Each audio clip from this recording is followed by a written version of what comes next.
Hi everyone, this is my website walkthrough.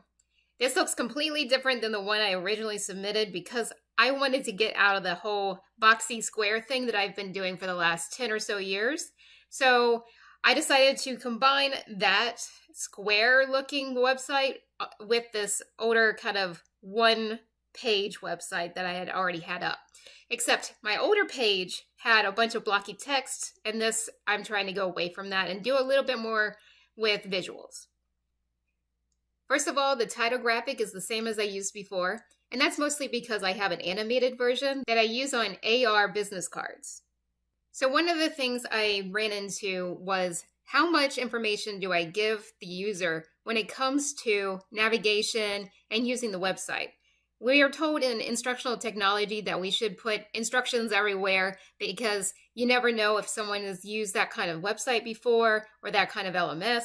And the thing is, with web design, it's a little weirder because I want this to be intuitive to where you don't need instructions. And my target audience are those people that will just click around and hover over different things. If I were to add instructions, it would throw off the design just enough that I would actually have to design the instructions into the site. On the original site, I only had a few sections, and a lot of those sections were kind of big, but the idea was that you could just scroll through them. However, now I have more sections, still staying in that 5 to 7 range, so I ended up breaking up the experience section into portfolio, presentations, skills, and experience, which is really just my resume area. Each one of these links have a hover effect, so hopefully people understand that they can click on it. And each one of these links to my social media do a little flip. So hopefully that makes it a little bit more engaging. And the cursor also turns into a hand that indicates that they are links as well. To navigate the page, you can scroll down or you can click.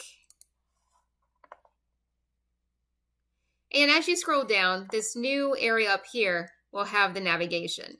Same thing with the hover effects to make sure people know they can click on it, and then that way they can navigate even if they're not at the top of the page. So here's my About section. I redid my bio. Thanks, Owen, for a little bit of wordsmithing. That's helped a lot. And so for my photo, I decided to use something a little more non-traditional. I'm afraid that if I use a professional headshot, first of all, I don't have any good headshots, but if I were to use a professional headshot, then it would be as if I was targeting a more professional job, which I'm not. I'm actually trying to attract more artistic jobs or at least jobs that will allow me to be a little bit more artistic and think outside of the box. Onto portfolio. So I called this portfolio and projects mostly because when I hear portfolio, I think the best work that I've done, and I wanted to show more than just my best work. I wanted to show that I actually can do other projects, except many of those other projects that show off my skills are not completed. And if they're not completed, they're not really worth the portfolio title. And here you'll notice I have a lot of circular stuff. I try to go a little bit more round because of this need to get out of this whole boxy environment that I'm so used to. The navigation is pretty simple and intuitive, I think, so I didn't put any instructions. Hopefully, most people will see this and know that if they just move around their mouse, they'll eventually see these little hover effects, knowing that, oh, hey, it's something I can click on. So they'll click on something, and it will filter out the different projects that go with that particular area, and you can always do all areas as well. And if they move around, they'll see, oh, it's just like the navigation part above with the social media. Things flip around. And once it flips around, look at it. It has a title. So that hopefully will tell people, click on this, it goes somewhere else. So when you click on it, it'll open up an iframe with a little bit more information, a little bit of overview of some of the projects. It'll have a gallery, and this is how you would navigate the gallery. Some of them have more than one thing. So it has arrows, which when you click on it, it'll slide up and slide back down with the next thing. And it'll go in a loop. The reason I don't have the arrows on the sides where most people would put those arrows is partly because of screen space. I wanted to have more of that screen space dedicated to the image and the caption than having that space taken up by a simple arrow. I also didn't want to have it where people had to hover over the art to use an arrow or to see the arrow pop up. I wanted it visible right away.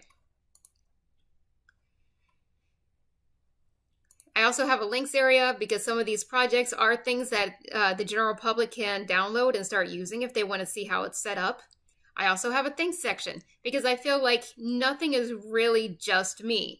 I was inspired by and I was helped by so many people that I feel that they should always get some kind of shout out, and that includes the college.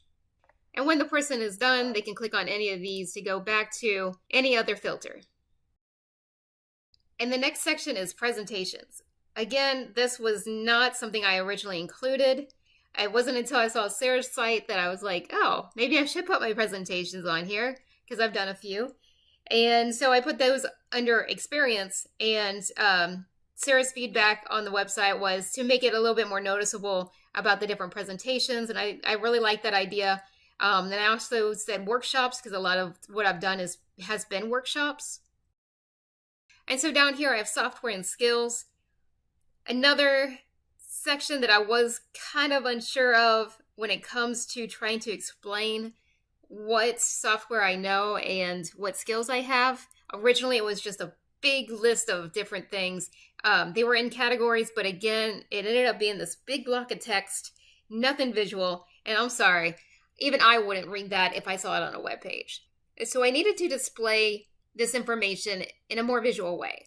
So what I came up with is using the same kind of buttons that I used for the portfolio section here. So again, you're primed beforehand how you're supposed to interact with things. And so when you get to here, hopefully, even though I do have choose a category below, the person will know to click on these buttons. So when you click on these buttons, what happens is information drops down, and the information is all visual. So you can see right away by the logo and by the text what software I have familiarity with. And each of these uses the same space. And this makes it much nicer if you don't want to keep scrolling. And it's also nicer too that it's not a bunch of information all at once. It's in chunks. And of course, if you scroll down, you get some of the non-software skills. So here's my experience section. Originally, it was laid out just like a resume. And again, trying to keep away from the whole blocky text thing. I like to mess around with this whole idea of time as space. So I wanted to take this idea of a resume, which is basically a list of places we worked from the present to the past, and try to represent that in a way that's a little bit more understanding graphically, as well as the concept of time and space.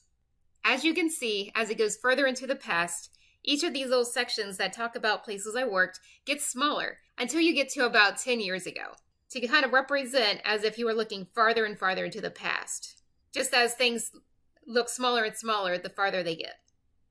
So further down on the page, I have education. I also added a volunteering section because in the past I have gotten jobs based partly on the fact that I try to volunteer outside of work and school. So now on to the last section, contact. And so this is just a simple PHP form. It's to allow people to contact me directly through the website rather than necessarily having to email me or try to contact me through any other means. Now, if they wanted to, they could. I do have all the information down below about other ways they could contact me, but this form is probably one of the more simple ways of doing it. So I was going to add a donate through PayPal button down here so I could win the e-commerce category, but I found out that you need to have a legal business, and I don't have one of those yet. So thanks for watching this video. Sorry it's a little weird. It's 2 a.m. I hope you're getting better sleep than I am this week. Good luck on your finals, and have fun. Or, as I used to say, have a great day and a better tomorrow. You know what? That does not sound as cool as it used to.